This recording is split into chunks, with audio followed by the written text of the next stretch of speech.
His social media, a curated gallery of gym workouts, motivational platitudes, and tequila promotions, wasn't just marketing. It was a direct hotline to his people, building an empire of goodwill that felt immune to failure. However, if you look closely at the timeline of his career, a series of subtle cracks began to form in this impenetrable facade. The once infallible brand started to show signs of strain, not from external forces, but from a sequence of self-inflicted wounds. And while this is not an attempt to claim his career is over, there is a compelling and shocking story to be told. One that reveals how The Rock, in his quest to build an empire, made 3 catastrophic mistakes that systematically dismantled his reputation, alienated his core audience, and sent his once ascendant career into a tailspin from which he may never fully recover. This is the investigation into how the most powerful man in Hollywood became his own worst enemy. Mistake number 1.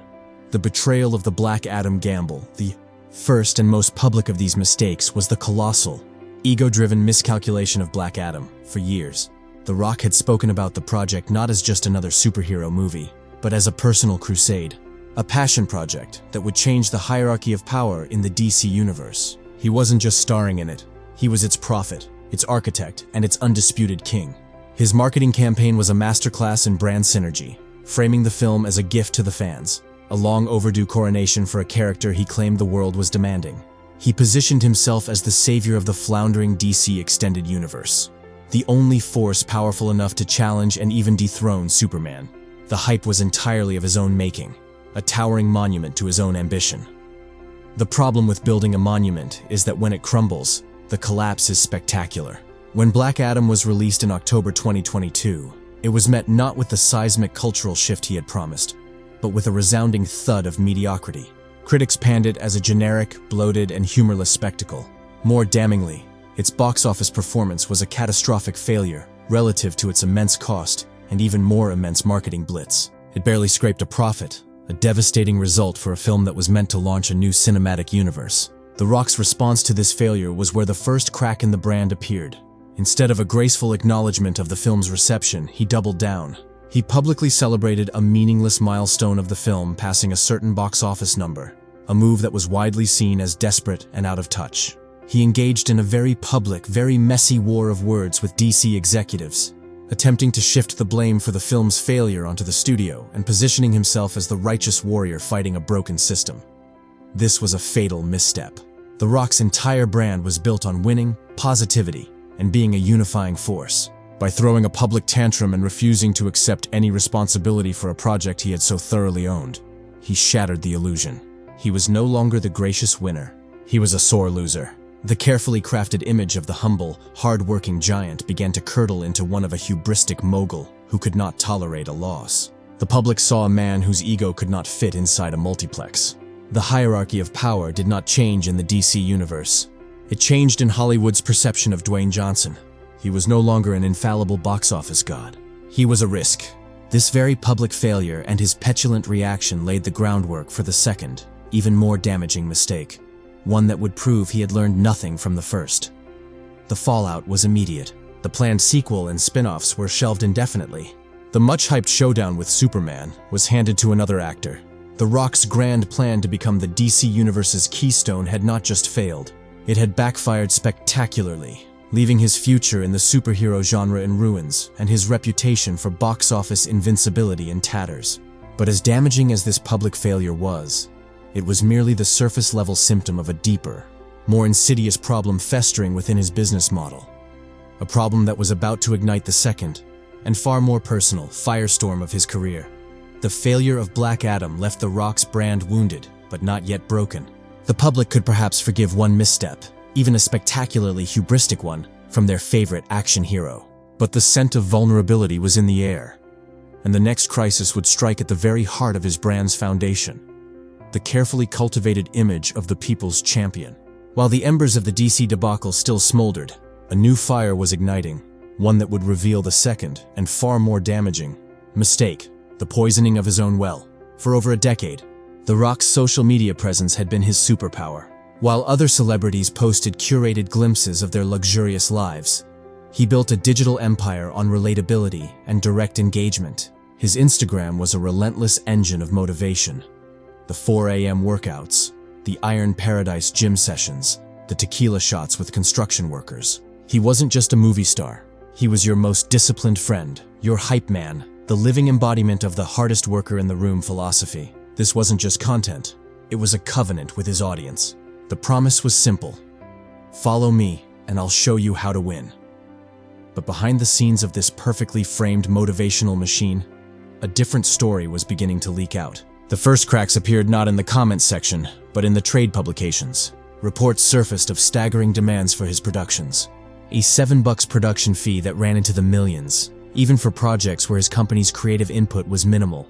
Demands for extravagant perks that dwarfed those of his co-stars. Then came the stories from the sets themselves. Whispers of a profound lateness so chronic that it earned its own nickname among crew members, the Rock Time. He was routinely hours late to set, forcing hundreds of crew members, the very hard workers he championed, to stand by, wasting time and money while he finished his workout or his social media posts. The man who preached discipline was displaying a profound lack of it, at the direct expense of the people who made his movies possible. The dissonance was staggering. Here was the star of Red Notice, one of the most expensive films ever made, delaying a multi-million-dollar production for a pectoral pump, while his Instagram feed told the single mom waking up for her shift that success never sleeps. The hypocrisy was a poison pill. When these reports went public, the facade of the humble, hard-working everyman began to crumble into dust. The persona was revealed as just that, a persona. The people's champion was behaving like a prima donna of the highest order. This second mistake was more insidious than the first. The failure of Black Adam was a professional miscalculation. The revelation of his on-set behavior was a personal betrayal. It attacked the core of his brand's authenticity. Fans could accept that a movie flopped. That's show business. But they struggled to accept that the man who built his empire on the concept of respect and hard work was, by multiple accounts, showing disrespect to the hardest workers on his own sets. The situation reached a boiling point with the dramatic and very public collapse of the Hobbs and Shaw sequel, as Vin Diesel extended a public olive branch for a new Fast and Furious film. The Rock's team engaged in a messy public negotiation that exposed the raw business mechanics behind his family brand.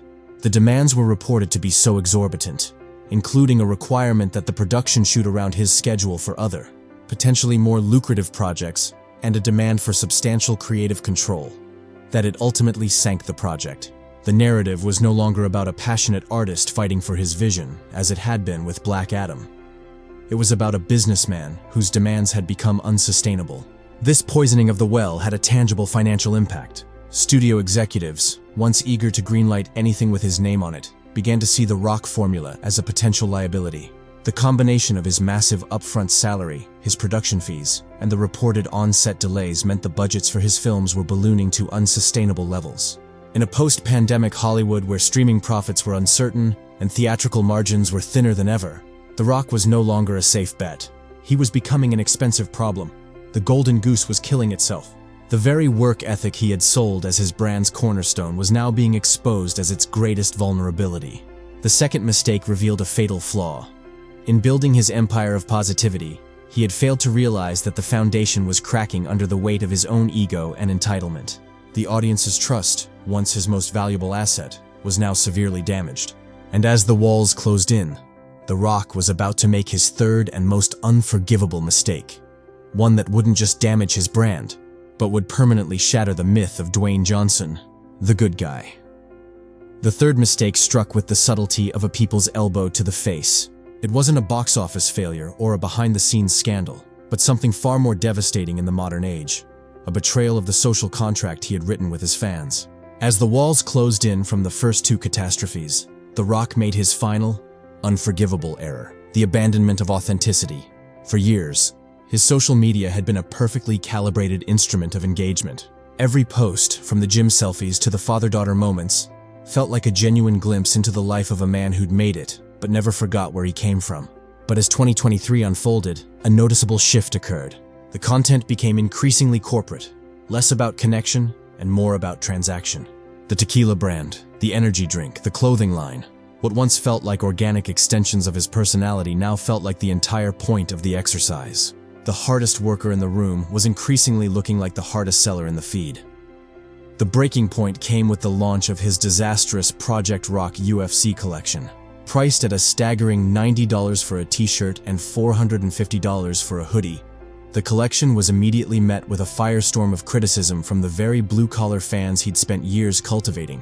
This wasn't just expensive. It was a slap in the face. The man who championed the lunch pail mentality was now charging a week's grocery money for a single piece of apparel. The comments sections, once a sanctuary of "yes sir" and flex emojis, transformed into a digital mutiny. Who is this for, Rock? This ain't for the people. You've lost the plot. The covenant was broken. The people's champion was no longer one of them. This was the moment the algorithm turned on him. The engagement metrics that had once propelled his posts to viral status began to plummet. The like-to-comment ratio inverted, with criticism drowning out the praise. The social media machine that had been his greatest asset was now publicly broadcasting his brand's collapse in real time. He was no longer controlling the narrative. The narrative was controlling him. The final, crushing blow landed with the release of his 2024 film, Red One. Leaked reports from the set described a total shit show, with The Rock's chronic lateness and massive demands causing the budget to balloon and morale to crater. But the real damage came from the audience reception. The film was savaged by critics and audiences alike, called a soulless corporate product, and the death of movie stars. It wasn't just a bad movie. It was the physical manifestation of his third mistake. A hollow, overpriced, and deeply inauthentic product that perfectly mirrored his current public perception. The box office returns were catastrophic, losing the studio nearly $200 million. The Rock's name, once a guarantee of a profitable opening weekend, was now box office poison. In the span of just 2 years, Dwayne Johnson had systematically dismantled his own empire. The first mistake shattered his reputation as a box office titan. The second mistake destroyed his image as the people's champion. The third and final mistake annihilated the last remaining pillar, the trust of his fans. Today, the landscape of his career is a ghost town of what once was. Studio heads now speak of him in the past tense. His social media, once a thriving metropolis of fan engagement, now feels like a deserted mall where only the corporate stores remain open. The Rock didn't just fail. He committed career suicide in 3 brutal acts, proving that no amount of muscles, money, or marketing can save you when you betray the very people who put you on top. The final tragic irony: the man who made a career out of playing heroes who never quit ultimately destroyed himself by quitting on the principles that made him a hero to millions. In the end, The Rock wasn't canceled. He wasn't defeated by a rival. He was simply exposed, a creation of his own making. Destroyed by the 3 massive mistakes that revealed the man behind the myth was exactly who we should have seen all along. This rise and fall is one of the most dramatic in modern Hollywood history. But what do you think? Was there a single point where The Rock could have saved his career? Or was this downfall inevitable? Let's have a real conversation in the comments. I read every single one. If this deep dive into celebrity self-destruction fascinated you, you need to see our investigation into how another A-list star is currently making the exact same mistakes. The patterns are shocking. Click here to watch it now before it's too late. And if you're not already part of our community uncovering these hard truths about your favorite stars, hit that subscribe button and turn on notifications. We're just getting started exposing the real stories behind the Hollywood glitz and glamour.